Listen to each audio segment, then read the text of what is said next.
All right, latest update on the seismograph. We have the tube in the cup. My original design for this just had a marker sticking through the cup here, and when it hangs and touches in the middle, it's fine. But when it swings, the marker actually comes up when the cup comes up, and it doesn't make lines. So the upgrade was to put a tube there. As the cup comes up, the marker stays down on the paper. I'm not sure how long the string needs to be. So I tied it on one end and punched a hole in the other end for you to hook it through like that.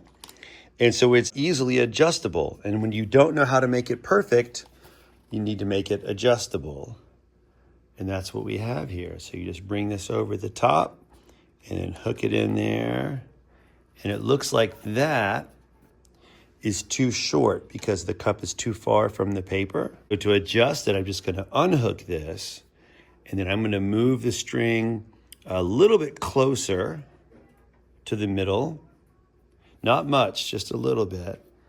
And that lowers the cup just about where I want it. And this is too low. So what I need to do is adjust the string, and so I'm just going to wrap it around one time. In this case, that's pretty good. That's actually really good, I think. So I need to decide with my teammates, what kind of weights do I need to put in the cup? Am I going to put marbles or pennies or metal keys? And then how many weights do I need to put in there in order to keep the marker and weight in one place? Object at rest wants to stay at rest while everything else moves.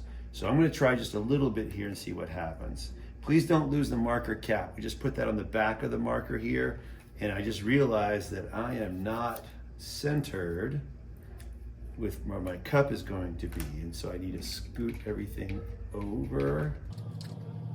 A little bit. It looks like that's pretty good. So cap on the marker, goes here. And so now one teammate is gonna go back and forth, and the other is going to just pull the paper. Please pull the paper slowly. We don't want to waste the paper. So you can pull it slowly like this. Here's a normal day where nothing is happening. And then here comes the vibrations, earthquake, and then back to normal. You can see these results. That's great. You can actually measure the size of the earthquake there. I think that's working really well. Even like tiny vibrations and then bigger vibrations.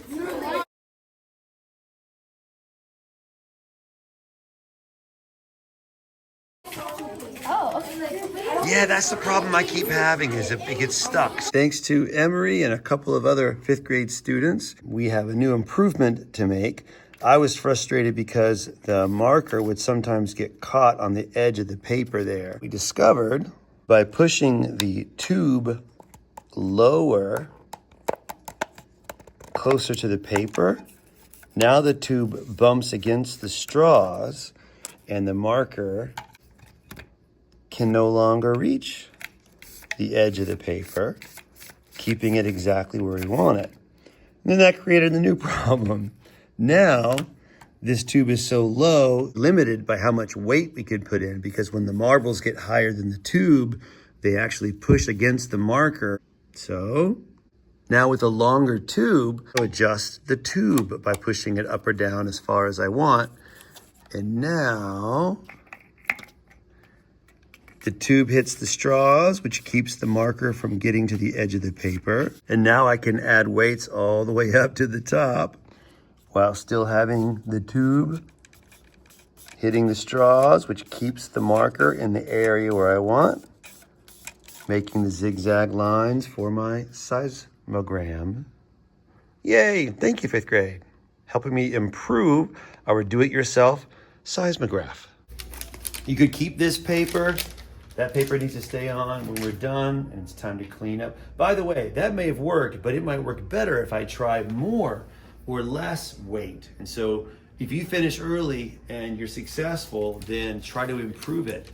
And even if you're not successful, try to improve it and see how you can get the best results. Please make sure the marker cap goes back on the marker, and then all the weights go back in the bucket. The marker also goes back in the bucket. Seismograph challenge, good luck.